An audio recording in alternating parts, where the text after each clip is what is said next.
Good morning students. நம்ம first unit பார்த்திங்க அப்படின்னா இதுக்கு முன்னாடி பார்த்துருப்போம். என்ன பார்த்தோம் அப்படின்னு சொல்லி பார்த்தோன்னா ஃபஸ்ட்டு சாப்டர்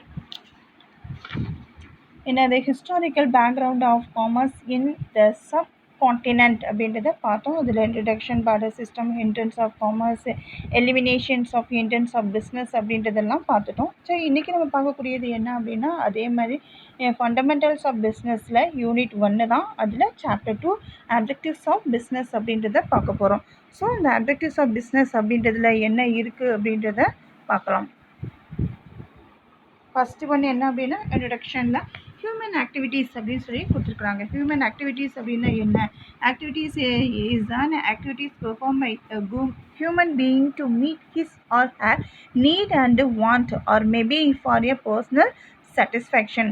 இது ஹியூமன் இருக்காங்க அப்படின்னு சொன்னால் பர்சனல் சாட்டிஸ்ஃபேக்ஷன்ஸு, தனிப்பட்ட விருப்பங்களையும் அங்கே இருக்கக்கூடிய தேவைகள், என்ன மாதிரியான விருப்பங்கள் தேவைகள்லாம் இருக்க செய்தால் அதை நிறைவேற்றி கொள்வதற்கான ஆக்டிவிட்டீஸ் செயல்பாடுகளை தான் ஹியூமன் ஆக்டிவிட்டீஸ்ன்னு சொல்கிறோம். ஸோ இதில் human activities can B categorised into economic and நான் எக்கனாமிக் ஆக்டிவிட்டீஸ். 2 டைப்ஸாக பிரிக்கிறோம். எக்கனாமிக் ஆக்டிவிட்டீஸ் அப்படிங்கிறது என்ன அப்படின்னா ஆக்டிவிட்டீஸ்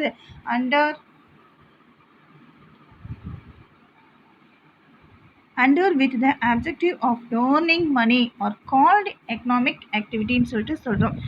பொருளாதார செயல்பாடு அப்படிங்கிறது என்ன அப்படின்னு சொன்னால் நடவடிக்கையினுடைய முக்கியமான நோக்கம் அப்படின்றது லாபம் ஈட்டுவதற்காக மேற்கொள்ளக்கூடிய எல்லா செயல்பாடுகளையும் நம்ம என்ன சொல்கிறோம் எக்கனாமிக் ஆக்டிவிட்டின்னு சொல்லிட்டு செய்கிறோம். எக்ஸாம்பிள்ஸ் பார்த்தீங்க அப்படின்னா productions of good by manufacturers, தயாரிப்பாளர்கள் பொருட்களை என்ன பண்ணுறாங்க உற்பத்தி செய்கிறது. Distributions of goods by wholesaler, மொத்த வியாபாரிகள் பொருட்களை விநியோகம் செய்கிறது. இது எதில் வரும் அப்படின்னா எக்கனாமிக். நான் எக்கனாமிக் ஆக்டிவிட்டீஸ் அப்படின்றது என்ன அப்படின்னு சொன்னால் ஆக்டிவிட்டீஸ் வந்து taken to satisfy social and psychological needs on called நான் எக்கனாமிக் ஆக்டிவிட்டி. இதில் என்ன கிடையாது அப்படின்னு சொன்னால் ஏர்னிங் ப்ராஃபிட் அப்படின்றது கிடையாது. ஸோ இது எந்த மாதிரியான செயல்பாடு அப்படின்னா சாட்டிஸ்ஃபை த சோசியல், என்ன அப்படின்னா சமூகம், அண்டு சைக்காலஜிக்கல் அப்படிங்கிறது என்ன அப்படின்னா உளவியல், இந்த இருக்கக்கூடிய தேவைகளை நிறைவேற்றக்கூடிய செயல்பாடுகள் நான் எக்கனாமிக். ஸோ எக்ஸாம்பிள்ஸ் என்ன அப்படின்னு சொன்னால் குக்கிங் ஃபுட் ஃபார் ஃபேமிலி, தன்னுடைய குடும்பத்துக்காக வேண்டி நம்மளுடைய அம்மா என்ன பண்ணுறாங்க அப்படின்னா உணவு சமைச்சு கொடுக்குறது. அதேமாரி செலிப்ரேட்டிங் ஃபெஸ்டிவல், என்ன பண்ணுறாங்க அப்படின்னா விழாக்களை கொண்டாட செய்யுது. இதுல ஏதாவது லாபம் இருக்கா? ஏர்னிங் ப்ராஃபிட் ஏதாவது ஏர்ன் பண்ண முடியுமா? இல்லை. ஸோ இந்த மாதிரி இருக்கக்கூடிய செயல்பாடுகளை நான் எக்கனாமிக்னு சொல்லிட்டு செய்கிறோம். எக்கனாமிக் ஆக்டிவிட்டினா என்ன, நான் எக்கனாமிக் ஆக்டிவிட்டீஸ்னால் என்ன அப்படிங்கிறதுக்கான டிஃப்ரென்ஸ் கொடுத்துருக்குறாங்க, பார்க்க செய்யலாம். ஃபர்ஸ்ட் ஒன் என்ன அப்படின்னா டெஃபினேஷன். எக்கனாமிக் ஆக்டிவிட்டிக்கான டெஃபினேஷன் கொடுத்துருக்காங்க. Economic activities are those activities which are undertaken to earn money or financial gain. என்ன அப்படின்னா தன்னுடைய பொருளாதார செயல்பாடு அப்படிங்கிறது என்ன அப்படின்னு சொன்னால் நம்மளுடைய தேவைகளுக்காக வேண்டிய லிவிங் குட், வாழ்வாதாரத்திற்கு தேவையான பணம், இல்லை அப்படின்னா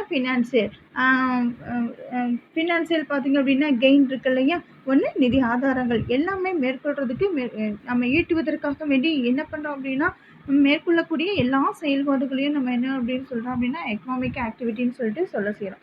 நான் economic activities those activities which are undertaken for the sale of pleasure, அதுக்கடுத்து performed out of love, sympathy, அதுக்கடுத்து சென்டிமெண்ட்டு. இதில் என்ன இருக்கும் அப்படின்னு சொன்னால் ஒன்று வந்து பெர்ஃபார்ம் ப்ளஷர், அடுத்தது பெர்ஃபார்ம்டு அவுட் ஆஃப் லவ், அன்பு அப்படின்றது இருக்க செய்யும்.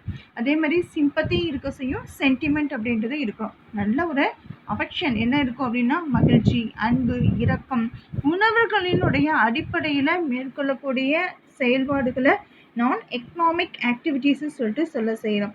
தன்னுடைய மதர் என்ன பண்ணுறாங்க குக்கிங் ஃபார் ஹர் ஃபேமிலி, என்ன பண்ணுறாங்க அப்படின்னா தன்னுடைய அம்மா தன்னோட குடும்பத்துக்காக வேண்டி உணவு அப்படின்றத சமைச்சு கொடுக்க செய்கிறாங்க.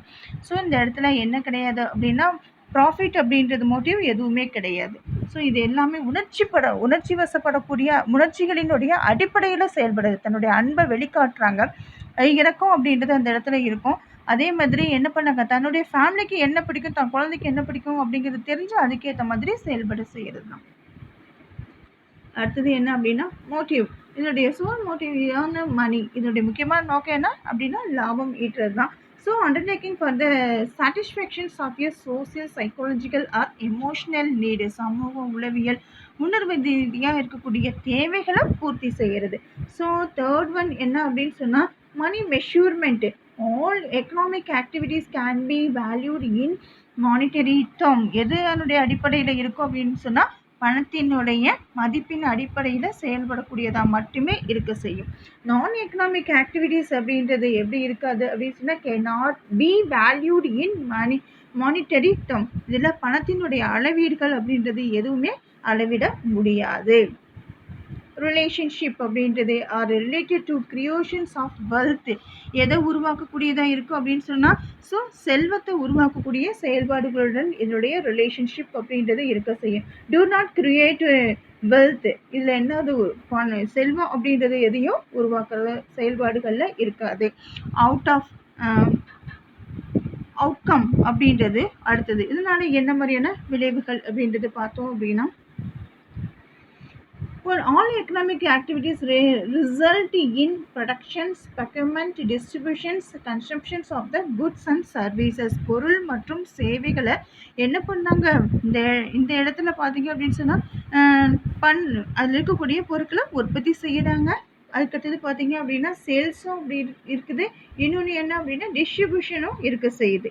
ஸோ இந்த பொருட்கள் அப்படின்றது எப்படி இருக்குது அப்படின்னா உற்பத்தி செய்கிறாங்க, அதை வாங்குறாங்க, வாங்குகிறத விற்க செய்கிறாங்க, கன்சப்ஷன்ஸ் நுகர்வு அப்படின்றதும் இருக்க செய்யும்.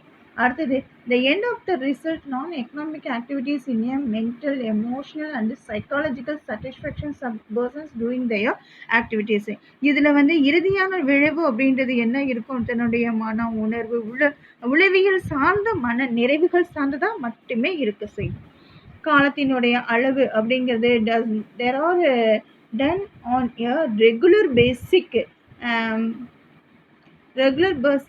to earn a living. இதனுடைய செயல்பாடு அப்படின்றது எப்படி இருக்கும் அப்படின்னா திரும்ப திரும்ப திரும்ப என்ன பண்ணணும் அப்படின்னா நடந்துக்கிட்டே இருக்கக்கூடியதாக இருக்க செய்யும். பொருளை விற்பனை செய்கிறோம் அப்படின்னு சொன்னால் விற்கிறோம், தீருது, மறுபடியும் வாங்குறோம், திருப்பி என்ன பண்ணுறோம் மறுபடியும் சேல்ஸ் பண்ண செய்கிறோம். நான் economic activities may not be undertaking regularity. இது எதுனுடைய பேசிக்கில் இருக்காது அப்படின்னா ரெகுலாரிட்டி பேசிக்கில் இருக்க செய்யாது. Source of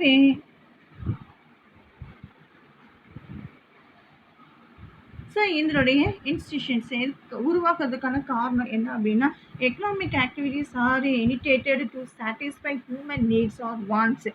இது எதனுடைய தேவைகளை பூர்த்தி செய்யக்கூடியதாக இருக்குது அப்படின்னா மனிதனுடைய விருப்பங்களையும் தேவைகளையும் என்ன பண்ணாங்க initiated to satisfy humans needs and wants. மனிதனுடைய தேவைகளை விருப்பங்களையும் பூர்த்தி செய்யக்கூடியதாக இருக்கிறதுக்காக வேண்டி உருவாக்கப்படக்கூடியது. இது எது initiated to satisfy emotional and sentimental pressure. இதில் என்ன இருக்கும் அப்படின்னு சொன்னால் உணர்வுபூர்வமான மகிழ்ச்சிகளை அனுபவிக்கக்கூடிய செயல்பாடுகளாக இருக்க செய்யும். இந்த டைப்ஸ் ஆஃப் எக்கனாமிக் ஆக்டிவிட்டீஸ் அப்படின்றத அதுக்கடுத்து எம்ப்ளாய்மெண்ட், பிஸ்னஸ், அதுக்கடுத்து ப்ரொஃபஷன் சொல்லிட்டு பிரிக்க செய்யணும். ஃபர்ஸ்ட் ஒன் என்ன அப்படின்னா எம்ப்ளாய்மெண்ட் அப்படிங்கிறது refer to the occupations in which people work for others and get the remunerations in the form of wages or salaries. ஒரு நபர் இருக்கிறாரு அப்படின்னு சொன்னால் இன்னொரு நபர்கிட்ட போய் என்ன பண்ணுறாரு அப்படின்னா வேலையை செய்கிறாரு, செஞ்சு முடிச்சதுக்கு அதுக்குரிய கூலியை வாங்க செய்கிறாரு. இதை என்னன்னு சொல்கிறோம் அப்படின்னா வேலை அப்படின்னு சொல்லிட்டு செய்யணும். ஸோ இதனுடைய கேரக்டரிஸ்டிக் அப்படிங்கிறது எப்படி இருக்கணும் அப்படின்னா எப்படி இருக்குது அப்படின்னு சொல்லி பார்த்தோம் அப்படின்னா கான்ட்ராக்டு ஒப்பந்தத்தினுடைய அடிப்படையில் தான் இருக்க செய்யும். யாராருக்கு எம்ப்ளாயர் அண்ட் எம்ப்ளாயி, பணி தரக்கூடிய நபர், பணி பெறக்கூடிய நபர் ரெண்டு பேருக்கு இடையில ஒரு கான்ட்ராக்ட் பேசிக்கில் இருக்க செய்யும். ஸோ அசைனர் பார்த்தீங்கன்னா அப்படின்னா டாஸ்க் இந்த perform according to the assigner to the stock. அந்த பணியை முடிக்கிறதுக்காக வேண்டி அவர் பணி அமர்த்து செய்கிறாங்க. So remunerations given to the employee for the delivering value of a service. செய்யக்கூடிய பணியினுடைய அடிப்படையில் அவருக்கு ஊதியம் அப்படின்றதையும் வழங்க செய்கிறாங்க. So employee must abide by the rules and regulations organisations. அந்த நிறுவனத்தில் அவருடைய ரூல்ஸ் அண்ட் ரெகுலேஷன்ஸ் பேசிக்கில் அவர் வேலையை என்ன பண்ணணும் அப்படின்னா செய்யணும். ப்ரொஃபஷன்ஸ் அப்படிங்கிறது occupations involve rendering of personal service of a special and expect nature. இது சிறப்பு தொழில்னு சொல்லிட்டு சொல்லுவாங்க. ஸோ இந்த துறை அப்படிங்கிறது அதுக்குன்னு நிர்ணயம் செய்யப்பட்ட அதுக்கான எஜுகேஷன்ஸ் அப்படின்றது கண்டிப்பாக இருக்க செய்யணும். உயர்கல்வி அப்படின்றதையும் பெற்ற நபர்களால் வழங்கப்படக்கூடிய ஒரு சிறப்பான பணியை தான் நம்ம என்ன சொல்றோம் அப்படின்னா ப்ரொஃபஷன் சொல்லிட்டு சொல்ல செய்கிறோம். இதனுடைய கேரக்டரிஸ்டிக் அப்படிங்கிறது systematic body of your knowledge. இது எப்படி இருக்கணும் அப்படின்னா அதுக்குன்னு இருக்கக்கூடிய சிறப்பறிவு பெற்ற நபர்களாக இருக்க செய்யணும். Formal acquisitions of your knowledge by the members. அது மட்டும் கிடையாது, அவருடைய துறையில் வந்து முறையான கல்வி அறிவு பெற்ற நபர்களாகவும் இதில் இருக்க செய்வாங்க. Should be a code of conduct governing. அதே மாதிரி conduct and behaviour of a personals. அந்த தொழிலில் இருக்கக்கூடிய நபர்கள் அதுக்குன்னு நெறிப்படுத்தப்பட்ட நபர்களாகவும் நடத்தை விதிமுறைகளுக்கு உட்பட்டும் அவங்க செயல்படவும் செய்வாங்க. அவங்க என்ன பண்ணுவாங்க அப்படின்னா செயல்பட செய்வாங்க. சர்வீஸ் மோட்டிவ் அப்படிங்கிறது should be uppermost in the minds of personal rendering professional service. இந்த தொழில் புரியக்கூடிய நபர்கள் சேவை நோக்கம் அப்படின்றது நிறைய மேலோங்கி இருக்கக்கூடிய நபர்களாக இருக்க செய்வாங்க. பிஸ்னஸ் அப்படிங்கிறது என்ன அப்படின்னா business refer to any human activities undertaken on a regular basis with the objective to earn profit through the productions, distributions, purchase and sale of goods and services. அடுத்தது என்ன அப்படின்னா பிஸ்னஸ் அப்படின்னா தொழில் அப்படின்றது அர்த்தம். இதில் ஹியூமன் ஆக்டிவிட்டீஸ் மனிதனுடைய செயல்பாடுகளில் ஸோ எப்படி செய்வாங்க அப்படின்னா ரெகுலர் பேசிக் அப்படின்ற அடிப்படையில் இருக்க செய்யும். எந்த அப்படின்னு சொன்னால் ஏர்ன் ப்ராஃபிட் த்ரூ த ப்ரொடக்ஷன்ஸ். எது மூலமாக அப்படின்னு சொல்லி பார்த்தீங்க அப்படின்னா பொருட்களையும் பணிகளையும் என்ன பண்ணுறாங்க அப்படின்னா உற்பத்தி செய்கிறாங்க, விநியோகம் செய்கிறாங்க, கொள்முதல் செய்கிறாங்க, விற்பனை இது மூலமாக மேற்கொள்ளக்கூடிய செயல்பாடுகளை தான் என்னன்னு சொல்கிறாங்க அப்படின்னா தொழில் பிஸ்னஸ்ன்னு சொல்லிட்டு செய்கிறாங்க. எது objectives earn profit through the எப்படி லாபம் அப்படின்றது ஈட்ட செய்கிறாங்க. எப்படி production, distribution, purchase and sale of goods and services. பொருள் மற்றும் சேவைகளை என்ன பண்ணுறாங்க அப்படின்னா உற்பத்தி செய்கிறாங்க, விற்பனை செய்கிறாங்க, அதுக்கடுத்து கொள்முதல் செய்கிறாங்க. ஸோ இது மாதிரியான செயல்பாடுகள் அப்படிங்கிறது இது மூலமாக அவங்களுக்கு என்ன கிடைக்கும் அப்படின்னா லாபம் அப்படிங்கிறது கண்டிப்பாக இருக்க செய்யும். இதுக்கு அடுத்தது என்ன அப்படின்னு சொன்னால் ஜேம்ஸ் ஸ்டீஃபன்சன் அப்படின்றவர் டெஃபினிஷன் கொடுத்துருக்காங்க. Refer to the economic activities perform for earning ப்ராஃபிட்னு சொல்லிட்டு செய்கிறாங்க. இதில் வந்து ஸ்டீஃபன் அப்படின்ற டெஃபினிஷன் என்ன கொடுத்துருக்காங்க அப்படின்னு சொன்னால் இந்த பிஸ்னஸ் அப்படிங்கிறது என்ன அப்படின்னு சொன்னால் லாபம் ஈட்டுவதற்காக மேற்கொள்ளக்கூடிய ஒரு செயல்பாடுன்னு சொல்லிட்டு செய்கிறாங்க. கிளாசிஃபிகேஷன்ஸு அதுக்கடுத்தது எப்படி பிரிக்கிறாங்க அப்படின்னு சொன்னால் ஒன்று பார்த்தீங்க அப்படின்னா activities on the basis of size. ஒன்று என்ன அப்படின்னா சைஸ் அப்படின்ற பேசிக்கில் பிரிக்கிறாங்க. இன்னொன்று வந்து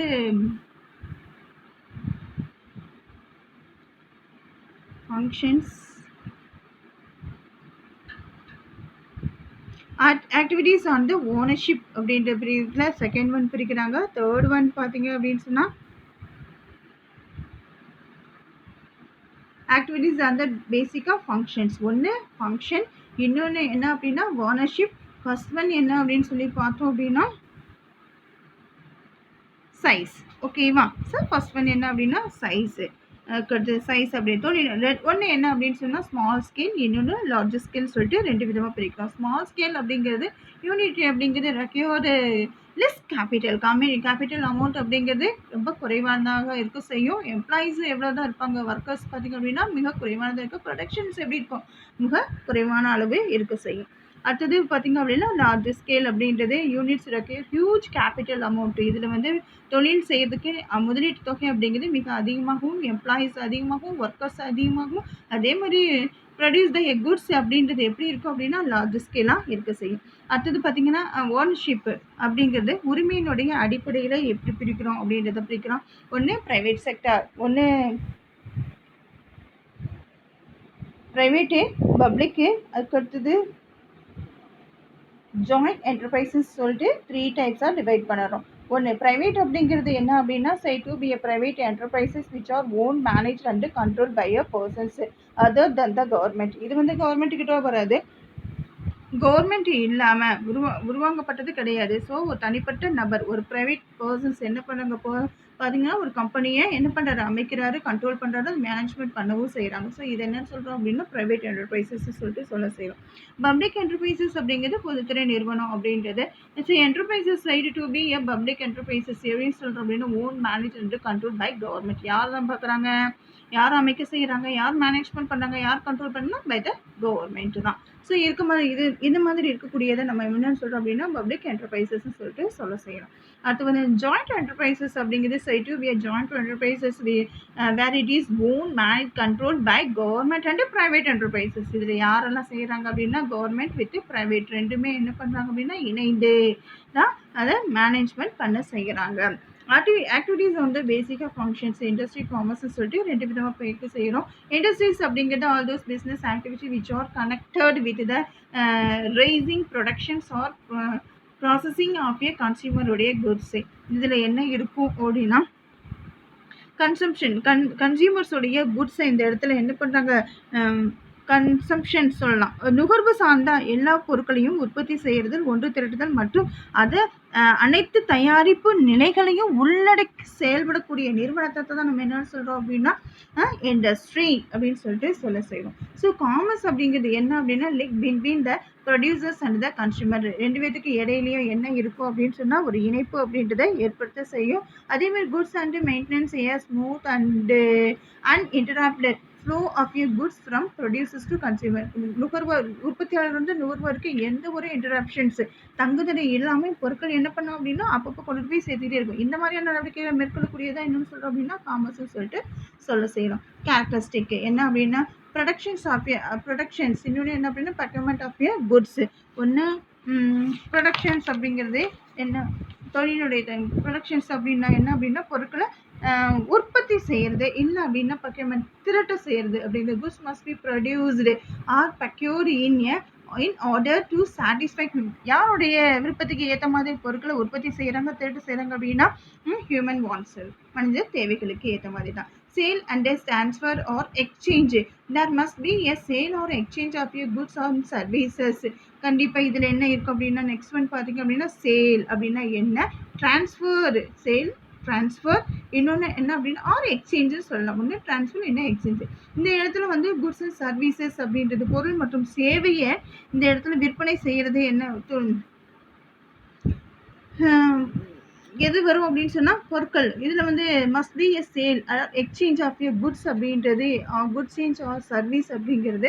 இந்த பர்சன் இருக்காங்க with the cloth for his personal consumptions is not a business. ஒரு தனிப்பட்ட நபர் தன்னுடைய தேவைக்காக வேண்டிய பொருட்களை உற்பத்தி செய்கிறார் அப்படின்னா அது நாட் ஃபார் சேல் அப்படின்றதுல வர செய்ய. சேல்ஸ் அப்படிங்கிறது என்ன அப்படின்னா குட்ஸ் அண்ட் சர்வீசஸ் பொருள் மற்றும் சேவையை மக்களுடைய தேவைகளுக்காக வேண்டி தொடர்ச்சியாக மறுபடியும் அளிக்கக்கூடியதில் தான் வர செய்யும். அடுத்தது என்ன அப்படின்னா ட்ரான்ஸ்ஃபர் அப்படிங்கிறது அப்படின்னா அதே மாதிரி it is not a business because there are not a transfer or sale அப்படின்னு சொல்கிறோம். நான் உற்பத்தி செய்கிறதுல மனித செயல் அது வந்து என்னவா வராது அப்படின்னு சொன்னால் விற்பனை அப்படின்றதுல வர செய்யாது. Dealing in a goods and services deal அதுக்கடுத்தது பொருட்கள் மற்றும் சேவைகளோட தொடர்பு இருக்கக்கூடியது என்ன அப்படின்னா goods produced or procured maybe consumer goods like பார்த்தீங்க அப்படின்னா கிளாத், பென், ப்ரஷ்ஷு, பேகு இதெல்லாமே வர செய்யுது. பொருட்களை வந்து உற்பத்தி செய்கிறது திரட்டுறது என்பது நுகர்வு பொருட்களாக இருக்கக்கூடிய துணி, பேனா, பை இதெல்லாம் என்ன இருக்கும் அப்படின்னா டீலிங் பொருட்களோட தொடர்பு உடையதாக இருக்க செய்யும். அதுக்கடுத்தது இதுலேயேன்னு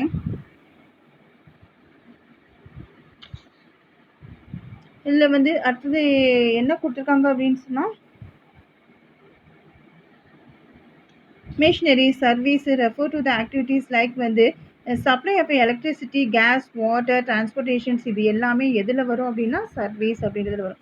மெஷினரி அப்படின்னா எதெல்லாம் வரும் அப்படின்றதும் அடுத்தது பார்த்தீங்க அப்படின்னு சொன்னால் சர்வீஸ் சேவை அப்படின்றது எதெல்லாம் வரும் அப்படின்றதும் பார்த்துருக்க செய்கிறோம். ஃபர்ஸ்ட் ஒன் பார்த்தீங்க அப்படின்னு சொன்னால் குட்ஸ் ப்ரொடியூஸ் ப்ரொக்யூர்டு மேபி பார்த்தீங்கன்னா கன்சியூமர் குட்ஸ் லைக் பார்த்தீங்க அப்படின்னா கிளாத்து, பென்னு, ப்ரஷ்ஷு இது எல்லாமே மெஷினரி ஐட்டத்தில் வர செய்யும். ஸோ சர்வீஸ் அப்படின்றது எலக்ட்ரிசிட்டி, கேஸு அதுக்கடுத்தது வாட்டர், டிரான்ஸ்போர்ட்டேஷன்ஸ், பேங்கிங், இன்சூரன்ஸ் அப்படின்றது சர்வீஸு ஆக்டிவிட்டீஸில் வர செய்யும். ரெகுலாரிட்டி டீலிங் அப்படின்றது அடுத்தது என்ன அப்படின்னா ரெகுலாரிட்டி ஆஃப் டீலிங் அப்படிங்கிறது ஒழுங்குமுறை தொடர்பு இருக்கக்கூடியது. ஆனால் isolated dealing in A buying and selling does not constitute business. தனிப்பட்ட முறையில் பொருட்களை வந்து பார்த்திங்க அப்படின்னா ஐசோலேட் மெத்தடில் வாங்குறது விற்கிறது வந்து என்ன வராது அப்படின்னா பிஸ்னஸ் அப்படின்றதுல வர செய்யாது. Transactions must be regular. எப்படி இருக்கணும் அப்படின்னா தொடர்ச்சியாக மறுபடியும் வந்துக்கிட்டே இருக்க செய்யும். ஸோ அதுதான் ரெகுலாரிட்டி பேசிக்கில் வரக்கூடிய டீலிங்காக இருக்க செய்யும். ப்ராஃபிட் மோட்டிவ் அப்படிங்கிறது இம்பார்ட்டன்ட் ஃபியூச்சர்ஸ் அப்படிங்கிறது பிஸ்னஸில் பார்த்தீங்கன்னா ப்ராஃபிட் மோட்டிவ் தான். Business is an economic activities by which human being make their living. இது வந்து இந்த ஹியூமன் பீயிங்ஸ் என்ன பண்ணுறாங்க அப்படின்னா தன்னுடைய தேவைகளை பூர்த்தி செய்து கொண்டு அதனுடைய பொருளாதார நடவடிக்கைகளையும் என்ன பண்ணுறாங்க அப்படின்னா மேம்படுத்திக்கவும் செய்கிறாங்க. எக்கனாமிக் ஆக்டிவிட்டீஸையும் என்ன பண்ணுறாங்க அப்படின்னா கொஞ்சம் மேம்பாடு அடையவும் செய்கிறாங்க. இது வந்து என்ன அப்படின்னா லாப நோக்கம்னு சொல்லிட்டு சொல்கிறோம். Element of risk. ஒரு பிஸ்னஸ் இருக்குன்னா கண்டிப்பாக என்ன இருக்கும் அப்படின்னா ரிஸ்க் அப்படின்றது கண்டிப்பாக இருக்க செய்யும். நம்ம எக்ஸ்பெக்ட் பண்ணுவோம் ஒரு கண்டிப்பாக ப்ராஃபிட் வருமா அப்படின்னா வர செய்யும். சர்டன் பார்த்திங்க அப்படின்னா because they depend upon the number of factors. நிறைய காரணிகள்லாம் இருக்க செய்யும் beyond the control of the businessman. கண்டிப்பாக அதெல்லாம் கண்ட்ரோல் பண்ணி கொண்டுட்டு வந்தால் தான் ப்ராஃபிட் அப்படின்றத பார்க்க முடியும். ஸோ இதில் பார்த்திங்கன்னா நிறைய சேஞ்சஸ் கன்சியூமருடைய performance, shortage of your raw material, transportations, அதுக்கு bottleneck, transport bottleneck பார்த்தீங்கன்னா இதெல்லாம் நிறைய என்ன இருக்கும் அப்படின்னா ஒரு பிஸ்னஸில் இருக்கக்கூடிய நிறைய ரிஸ்க்குன்னு சொல்லிட்டு சொல்கிறோம். ஸோ இதெல்லாமே கால்குலேட் பண்ணி தான் என்ன பண்ணுறாங்க அப்படின்னா அதனுடைய ரிசல்ட் பார்த்தீங்கன்னா ப்ராஃபிட்டாகவும் இருக்க செய்யலாம், லாஸாகவும் இருக்க செய்யலாம். ஸோ ப்ராஃபிட் அப்படிங்கிறது is psi to be a reward for risk taking. நம்ம எந்த அளவுக்கு ரிஸ்க் டேக் எடுத்து செய்யணுமோ அதுக்கான ரிவார்டு தான் என்ன அப்படின்னா ப்ராஃபிட்டாகவும் இருக்க செய்யும். ஓகேவா? Objectives of business. ஒரு பிஸ்னஸ் இருக்குது அப்படின்னா அதனுடைய செயல்பாடுகள் என்னென்ன மாதிரியான ஆப்ஜெக்டிவ்ஸ் அப்படின்றத பார்க்க செய்யலாம்.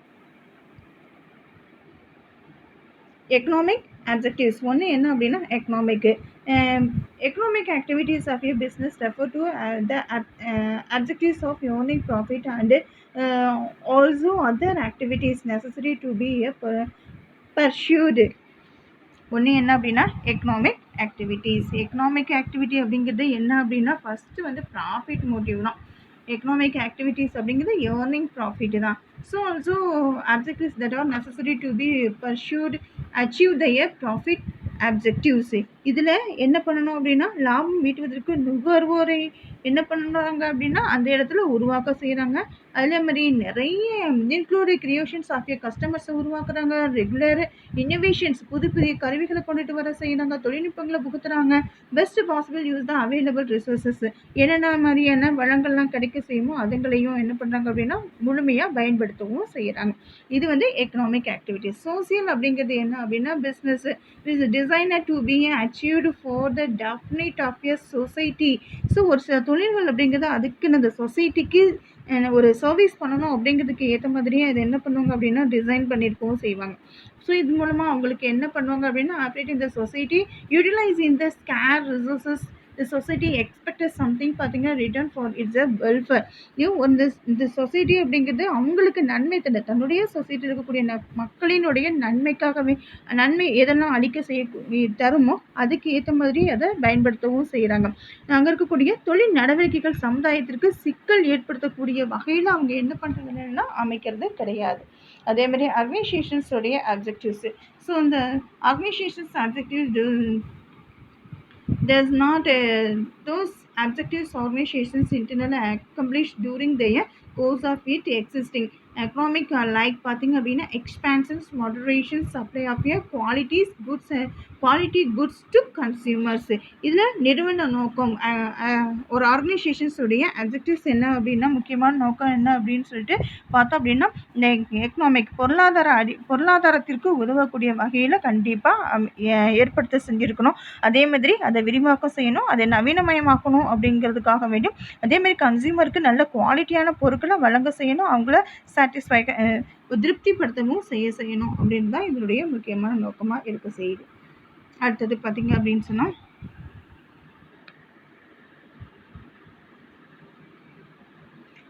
ஹியூமன் ஆப்ஜெக்டிவ்ஸ் அப்படின்றது அடுத்தது aim to well-being as well as fulfillment of the expectations of the employee, also people who are disable அதுக்கடுத்தது handicapped and described of proper educations and training.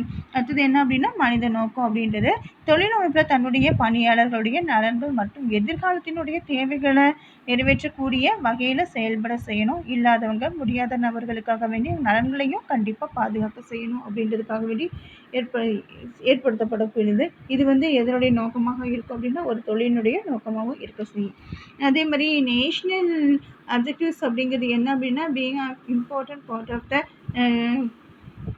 Country. இது ஒரு நாட்டினுடைய முக்கியமான ஒரு அங்கமாகவும் இருக்க செய்யுது. Every business must have the operative of fulfilling national goal and aspirations.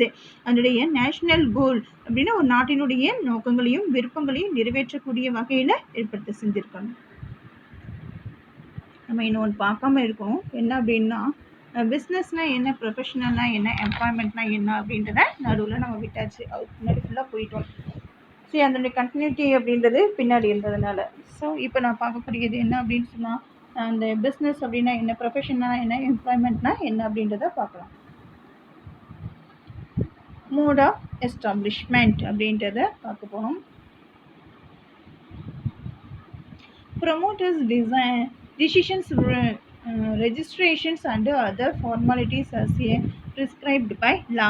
இதில் உருவாக்கணும் அப்படின்னு சொன்னால் ஒரு பிஸ்னஸை நம்ம என்ன பண்ணுறோம் அப்படின்னா ஃபார்மேஷன் பண்ணுறணும் அப்படின்னு சொன்னால் அதை யார் உருவாக்குறாங்களோ அவங்களுடைய முடிவு அப்படிங்கிறது கண்டிப்பாக ரெஜிஸ்டர்ஸ் பண்ணியிருக்கணும். அதுக்கடுத்தது பார்த்திங்கன்னா மற்ற அதர் ஃபார்மாலிட்டிஸ் இருக்குது இல்லையா, ஸோ அது சட்டத்திற்கு உட்பட்டு எல்லா செயல்பாடுகளையும் செஞ்சால் மட்டுமே என்ன பண்ண முடியும் அப்படின்னா ஒரு பிஸ்னஸ் அப்படின்றத ஆரம்பிக்க முடியும். இதில் ப்ரொஃபஷனை பொறுத்த மட்டும் என்ன அப்படின்னு சொன்னோம்னா body or certificate or a practice என்ன இருக்கும் அப்படின்னா ஒரு என்ஜினியராக முடிச்சிட்டோம் அப்படின்னு சொன்னால் கண்டிப்பாக அந்த என்ஜினியர் புரியது என்ன பண்ணியிருக்கணும் அப்படின்னா சர்டிஃபிகேட் அப்படின்றத பெற்ற நபர்களாக இருக்க செய்யணும். Employment service contract or letter of the appointment. ஒரு சர்வீஸில் நம்ம அப்பாயின்மெண்ட் பண்ணோம்னா அதுக்கு என்ன இருக்கணும் அப்படின்னா கான்ட்ராக்டாக ஒப்பந்த அடிப்படையிலையும் இல்லை அப்படின்னா லெட்டர் பேசிக்லையும் அப்பாயின்மெண்ட் பண்ண செய்வாங்க. நேச்சர் ஆஃப் ஒர்க் அப்படிங்கிறது goods and service provide by the public. இது யாருக்காக வேண்டி அளிக்கக்கூடியதாக இருக்கிறாங்க அப்படின்னா பப்ளிக்கு தான். So personalise service expect nature என்ன அப்படின்னா சிறப்பு தகுதி அப்படின்னு பெற்ற நபர்கள். என்ஜினியர்னா என்ஜினியருடைய ஒர்க்கை செய்வார், ஒரு டாக்டர்னா டாக்டர் செய்வாங்க, லாயர்னா லாயருடைய பணியை செய்யக்கூடிய நபர்களாக இருக்க செய்வாங்க. அசைனட் பை த எம்ப்ளாயர். இது எந்த பணியில் வழங்குறாங்க அப்படின்னா பணியாளர், எம்ப்ளாயர் அப்படிங்கிற பேசிக்கில் வழங்க செய்கிறாங்க. Maximum qualifications is essential. இதில் குறைந்தபட்ச கல்வி அப்படிங்கிறது எதுவுமே தேவை கிடையாது. Educations and training is a specialised field. இந்த ஃபீல்டுக்கு கண்டிப்பாக என்ன இருக்கணும், எஜுகேஷன்ஸ் ட்ரைனிங் அப்படின்றத இருக்க செய்யணும். மினிமம் குவாலிஃபிகேஷன்ஸ் எசென்சியல், மிக குறைவானது இருந்தாலே போதுமானது. பிஸ்னஸ் மோட்டிவ் அப்படிங்கிறது என்னது அப்படின்னா earning profit by satisfying needs of a society. So சமுதாயத்தினுடைய தேவைகளை பூர்த்தி செஞ்சு அது மூலமாக லாபம் ஈட்ட செய்கிறது. ரெண்டரிங் சர்வீஸ் செய்யக்கூடிய சேவைக்கு ஒரு பணம் பெறக்கூடியது தான். Earning wages salary by the service the employer. எந்த அளவுக்கு ஒரு எம்ப்ளாயர் இருக்கிறாரோ அதுக்கு என்ன பண்ணுறாங்க அப்படின்னா செய்யக்கூடிய அந்த வேலையை செஞ்சு முடிச்சாருங்க ஒன்று வேஜஸ் இல்லைன்னா சேலரி, தன்னுடைய சேவைக்கு அவர் பெறக்கூடிய ஒரு பணியாளராக இருக்க செய்வாங்க. கேபிட்டல் அப்படிங்கிறது required as per the size of the ஃபார்மை பொறுத்து, சைஸு எந்த அளவுக்கு இருக்குதோ அதுக்கு ஏற்ற மாதிரி கேபிட்டல். ஸோ கேபிட்டல் அப்படிங்கிறது limited capital necessary for establishment. இதை நிறுவறதுக்கு குறைந்த அளவு கல்வி, குறைந்த அளவு கேபிட்டல் அமௌண்ட் அப்படின்றது தேவை. கேபிட்டல் இதுக்கு தேவையா அப்படின்னு சொல்லி பார்த்தோம் அப்படின்னா தேவையில்லாது. அதுக்கடுத்தது ப்ராஃபிட் அப்படின்றது இதனுடைய ரிவார்டு பார்த்தீங்கன்னா ப்ராஃபிட்டு, இதுக்கு ஃபீஸு, இதுக்கு சேலரி ஆர் வேஜஸ்ஸு. ரிஸ்க் அப்படிங்கிறது profit R uncertain their irregular. இதில் பார்த்தீங்க அப்படின்னா அன்சர்டைன் பார்த்தீங்கன்னா வரலாம், லாபமாகவும் இருக்க செய்யலாம், சில நிலையில் பார்த்திங்க அப்படின்னா நஷ்டமாகவும் இருக்குது. ஒரு நிச்சயமற்ற முறையாக தான் இருக்கும். ஸோ இது ரெகுலர்னு பார்த்திங்கன்னா ஃபீஸ் இஸ் ரெகுலர், சர்டைன் தான், நெவர் நெகட்டிவ் அப்படின்றது வர செய்யாது. ஃபிக்ஸ்டு தான், ஒரு நாளைக்கு நீ வேலையை முடிச்சுன்னா 500 அப்படிங்கிறது ஃபிக்ஸ்டு, ரெகுலர் பேசிக்கில் இருக்க செய்யும். Transfer of a interest possible within the sometime formalities, ஒரு சில நடைமுறைகளை பின்பற்றி அதனுடைய உரிமை மாற்றம் அப்படின்றதே செய்யணும். Transfer possible with some formalities, ஒரு சில ஃபார்மாலிட்டிஸை பேஸ் பண்ணி என்ன பண்ணலாம் அப்படின்னா ட்ரான்ஸ்ஃபர் பண்ணலாம். No possible, not transferable. Code of ethics அப்படிங்கிறது என்ன அப்படின்னா என்னுடைய நெறிமுறை அப்படிங்கிறது specific code of conduct, moral or ethics dealing only. இது எப்படி இருக்கும் அப்படின்னு சொன்னால் நடத்தை விதிமுறைகள் எதுவுமே கிடையாது. நன்னெறிமுறை அடிப்படையில் மட்டுமே என்ன பண்ணுவாங்க அப்படின்னா நடத்தப்பட செய்யணும். So professional code is only என்னது எத்திக் பேசிக்கில் தான் நடத்தையினுடைய செயல்முறைகளை மட்டுமே பின்பற்ற செய்யணும். ரூல்ஸ் அண்ட் ரெகுலேஷன்ஸ் பேசிக்கில் அதை என்ன பண்ணுவாங்க அப்படின்னு சொன்னோம்னா எம்ப்ளாயிங் ஆர்கனைசேஷன்ஸில் நடத்த செய்வாங்க. ஸோ இதோட இந்த லெசன் என்ன ஆகுது அப்படின்னா கம்ப்ளீட் ஆகுது. 1 மார்க் இருக்குது. அதே மாதிரி 2 மார்க்கு 3 மார்க் 5 மார்க் இருக்குது. ஸோ இருக்கக்கூடிய கொஸ்டின் ஆன்சர் எல்லாமே கம்ப்ளீட் பண்ணணும். Thank you student.